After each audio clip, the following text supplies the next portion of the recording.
Hello everyone. Second news update for 5th of August. Update that will be in main part or fully published, let's say, on Patreon and Boosty pages. Although I might publish beginning of this video on YouTube and Rumble also as an advertise for my Patreon and Boosty pages. Maybe some members of our bigger communities will decide to join our communities on Patreon and Boosty. I hope so. And so it is 6 o'clock difference at evening time now. And of course I'm still in Vladikavkaz, capital of North Ossetia, Alania, and I am moving now towards Prospect Mira, or Prospect of World. I promised you in a previous video that I will try to make a next update during the daytime, and that's what I'm gonna do today. Hopefully you will find this episode informative and useful, interesting. And while filming some dear friends here, I can same time share some news, interesting building there, new and old. This is old of the city, and so yes, some background and also news. And first of all, dear friends, let me give you update on the progress of special military operation. Today, Russian Defense Ministry confirmed the information that Russian armed forces liberated the settlement of Yanvarskoe,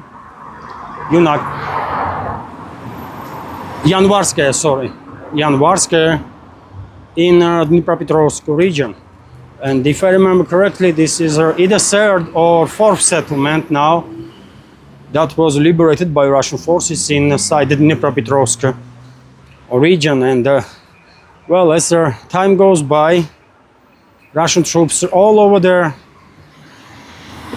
front line in South Donetsk sectors are closing in to a border with Dnipropetrovsk, and as you know, at certain sectors Russian troops already crossed the border, and several settlements have been liberated in Dnipropetrovsk too.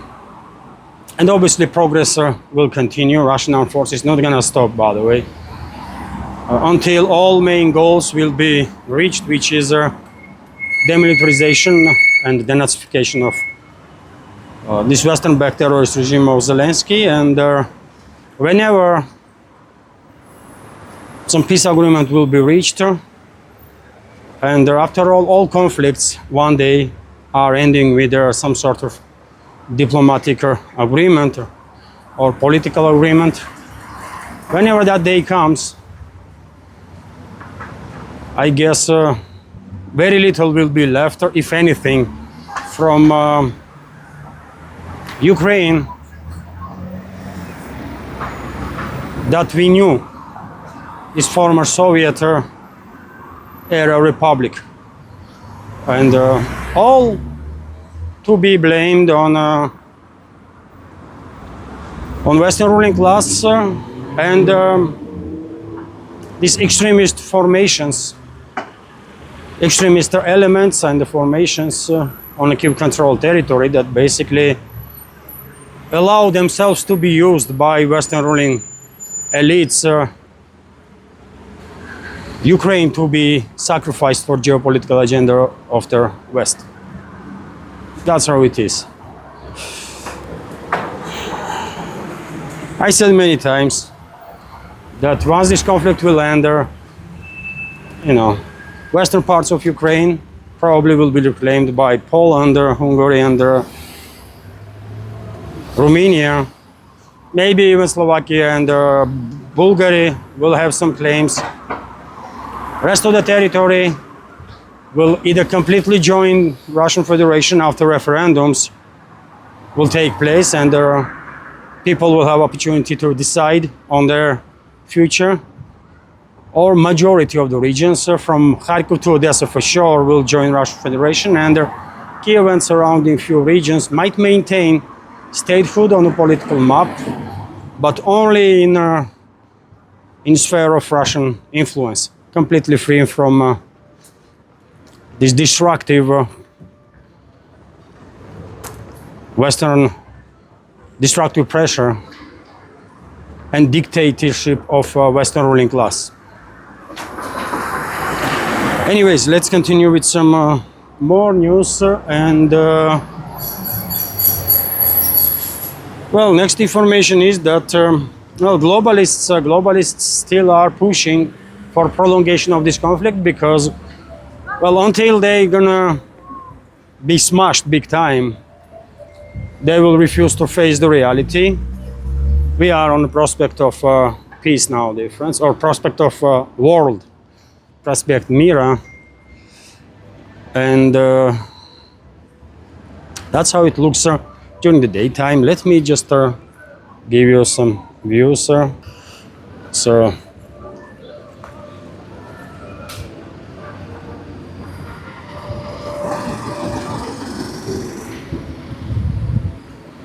I love this area. So it's a very nice, very calm, and a lot of people, by the way, are walking around enjoying themselves. You know, locals and tourists, and only tram is moving on these streets. Only trams and, if necessary, vehicles of emergency services. And mainly this area is for pedestrians, which is great. Gives a specific charm to this part of the city. And well, let's continue with the news. And so, yes, globalists are trying to push further this proxy war, and we have this report, for example, that weapons and munition worth 578 million USD were sold by the United States to Netherlands for subsequent delivery to Western-backed terrorist regime of Zelensky. U.S. Permanent Representative to NATO, Matthew Whitaker, reported about it and confirmed this information. Well, another $500 million from European taxpayers, in this particular case from taxpayers of Netherlands, went for further escalation between NATO and Russia. And I'm not even sure if citizens of Netherlands have any knowledge about this. Maybe they don't even know. I mean, majority. And probably they don't. Insane, though. Also, dear friends, let me give you this report from Czech Republic that, well, the president of Czechia, by the way, who is extreme Russophobe, by the way, extreme Russophobe and xenophobe, Petr Pavel, stated that Ukraine does not have enough strength to retake its former territories and therefore has to basically accept territorial losses to survive as a state. And the point that Petr Čech is making is that it's not really possibility that with or without Western support, Kiev regime's forces will be able to reclaim their territories that have been liberated by Russian forces already, and to somehow maintain the statehood itself. Kiev regime has to agree on conditions in which they would acknowledge loss of territories, but which does make sense, by the way. Let's be real. Petr Czech is an extreme Russophobe, Russia hater, and no one can call him like traditional names that are called all the people that will come up with some sensical ideas in the West. No one gonna call him a Putin apologist or something, right? Or pro-Russian. But in this particular case, well, he is on point, right? Only way, only theoretical chance that this modern Ukraine has to survive as a state is to agree on Russian terms right now, because tomorrow gonna be late, right? Maybe today is later also, but longer this conflict continues, chances for modern Ukraine to survive as a state is getting closer and closer to zero. And my personal opinion is that there will be no more Ukraine on the political map once this conflict will end, right? Western parts will be reclaimed by Poland, Hungary, and Romania, and the rest will conduct referendums, and I'm quite sure people will decide to join Russian Federation. That's how it's gonna be. Although, of course, I always say that there is a still, like maybe 1% chance that Kiev and surrounding few regions will maintain their statehood if Moscow, for whatever reason, will allow this to happen. Although only in Russian sphere of influence.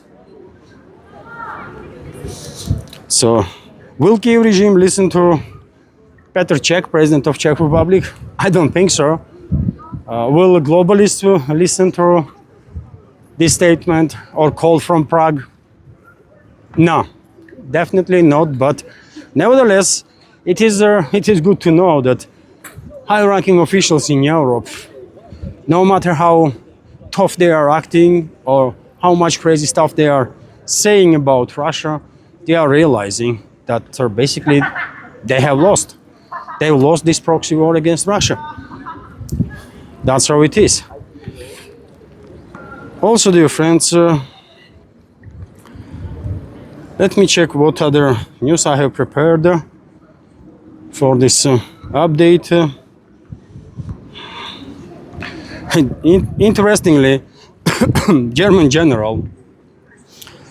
one German general is contradicting another German general. What the hell is going on in the Bundeswehr? You remember a couple of weeks ago, Major General of Bundeswehr stated that NATO should get engaged in long-range strikes deep into Russian territory, and his justification for this call was that, well, if we didn't attack, they're gonna attack us. Which is insane, right? Russian leadership was very clear that if not provoke, nobody has any intention to to be engaged in military hostility against any NATO member states or any state whatsoever, right? And despite this, Western ruling class continue to push this anti-Russian propaganda, continues to scare people, locals, that, well, if not today, tomorrow Russians gonna come and they're gonna attack and do this and do that. And by scaring people, what they are achieving is that they can literally do anything they want with taxpayers' money, right? Allocate in any direction, and also they can move political discourse in any direction they want, without basically being challenged by anybody, right? Let me, dear friends, like film this area for you from a frontal camera. Nice place. That building is a administrative building of the Republic itself, local parliament, I believe. Maybe government is sitting there too. I mean, based on architecture, you can clearly tell that this is a Soviet era construction, while on that side, dear friends, there is a different type of architecture, clearly older one, right? Probably, I don't know, 150, 200-year-old. Nice.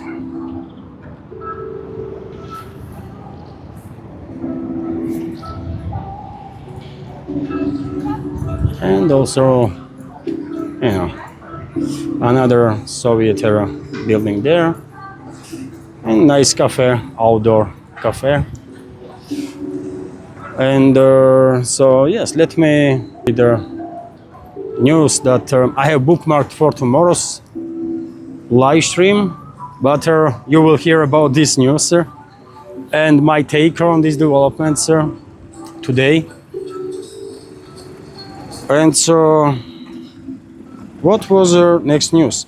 Yes, this German general, by the way. Let me give you some details of this news. So, Russia is committed to Ukraine conflict and is unlikely to pursue their attack on NATO, according to the commander of the German Army's Homeland Security Division, Major General Andres Henne. European officials have increasingly claimed in recent years that Moscow is planning to attack the US-led military bloc, speculation which Russia has dismissed as nonsense and numerous times, by the way, right? The Russians are very committed in Ukraine and could not possibly carry out such an attack to its conclusion. I am telling you this as a military analyst. This German general stated, one can't rule out anything with regard to Russia, he continues, but I personally think that we will experience many more summers of peace. And you know what? I might hear some criticism of this general because he was not as correct as he supposed to be, but nevertheless, he is making point that, there is no Russian threat to NATO, and if not provoked, by the way, Russia will do no wrong, will not engage in any military hostilities against anybody, NATO member state or not. And this German general has a point that Europeans gonna experience many more summers in peace, yet again, if their political class will act accordingly and adequately, which is something that we cannot be sure of, right? Because after all, we are talking about puppet regimes of the globalists that are in charge, formally at least, of EU and NATO member states, majority of them, but nevertheless, it's up to them. It's up to them. If they will provoke war with Russia, then obviously we will defend ourselves and we will do whatever is needed to be done. But otherwise, if they are not engaged in hostility against us, then, you know, why would we even think about being engaged in some hostilities, man? You know, it makes no sense, right? Also, dear friends, let me give you a few more news, although I want to show you this view too. Just a sec, let me turn the camera. So we are now on a right bank of the Terek River, and let me show you left bank. I mean, there is a big park this way, a big park that has the name of Kostas Hetagurov, world famous Ossetian poet, writer and thinker, and well, quite a nice view there. Some buildings are new, some are old, but oh, I should yes, just this is, by the way, white, red and yellow is a flag of North Ossetia Alania, Autonomous Republic of the Russian Federation. And continue. Let's continue with some more news and what I have next. Well, Donald Trump wake up, by the way. Donald Trump, US president, woke up and went on a spree of threats again, and you guessed which country he threatened. First, India, again. India again, by the way. I don't know why Trump is obsessed with India, what beef he has with this wonderful country, but I don't know. He is attacking India big time, and let me give you some statements. US President Donald Trump said that he intends to significantly increase tariffs on India in next 24 hours. So either today or tomorrow, Trump will announce new tariffs, I guess, on India. We are at 25%, but I think I'm going to raise them tariffs on India very substantially in next 24 hours because they are buying Russian oil. Trump said in an interview with their CNBC News, and I remind you, dear friends, that earlier, very same Trump announced introduction of 25% tariffs on goods from India from August 1st. So I guess in next, either today or tomorrow, these 25% tariffs will turn into maybe 50% or maybe 125 because Trump threatened 100% additional tariffs on countries that continue to collaborate with Russia, countries that will continue to do business with Russia, including in the energy field. And well, who knows? Maybe India will be targeted with additional 100% tariffs on top of 25, which is going to be devastating for U.S. consumer market, in my personal opinion. But I don't think Trump really understands this, or he cares about it. Most likely he just don't give a damn about US citizens and what they're gonna feel and how they're gonna deal with their situation when certain goods from India will either disappear from shelves or will become like 100% more expensive, 200% more expensive. Does Trump really cares about it? I don't think so. I really don't. This is not all, dear friends. Trump attacked India, then he turned on EU, right? Then he turned on EU and he went to say that, let me read here for you.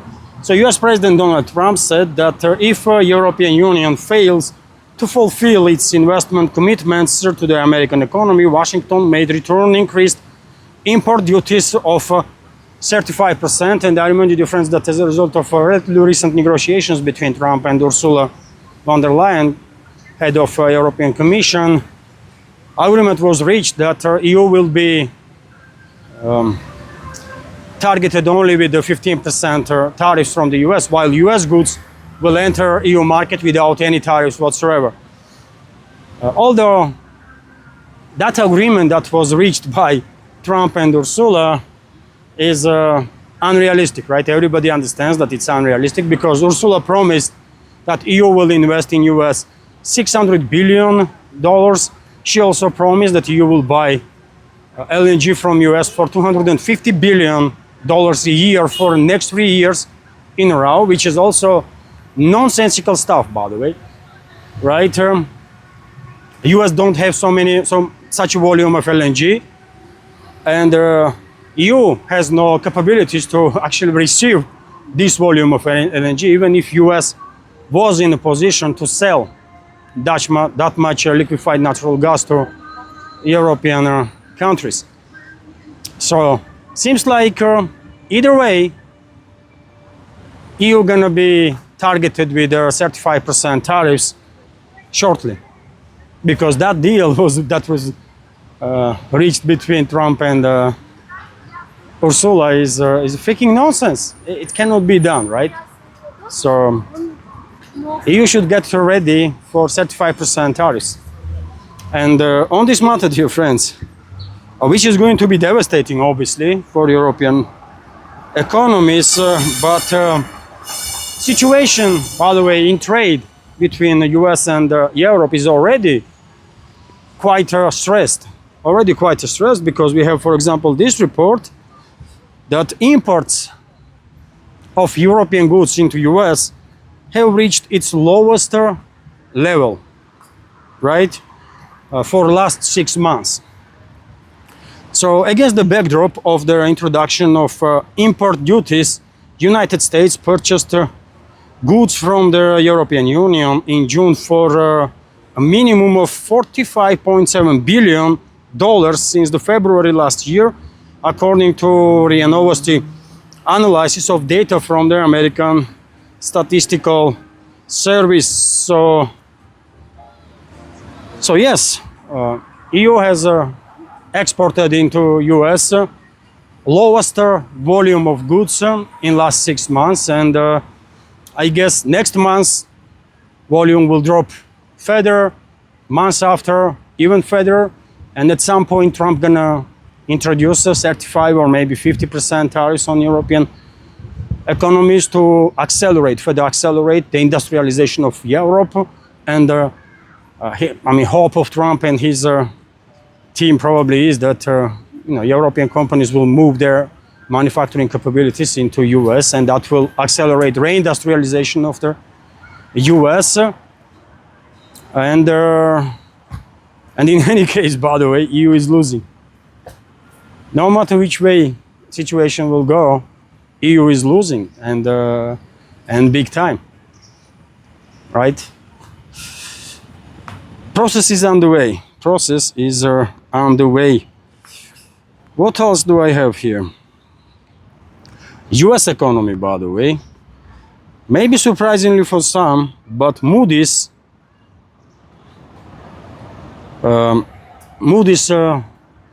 is predicting that US economy is about to dive in recession, seems like. So US President Donald Trump's tariffs and immigration policy are pushing the economy towards the downturn. Moody's chief analyst Mark Zandi has warned. He described the US as on the precipice of recession. And Moody's is, of course, one of the biggest rating companies, right? Maybe biggest in this world. Western institution, by the way. So I don't know, man. Maybe US really is on the brink of recession, because it definitely does seems like Trump and his team, or whatever forces are behind them, are miscalculating big time. This trade war and the tariff war and sanctions war and everything, right? If they were pressing Europe or countries in the collective West, that would maybe make some sense in terms that they would further accelerate the industrialization of Europe, for example, and force local businesses to move manufacturing plants to US. But Trump went to provoke war, trade war against everybody, whole world, right? And destruction as a result of it is on such a scale that, US economy is already, according to Moody's, are experiencing significant difficulties and are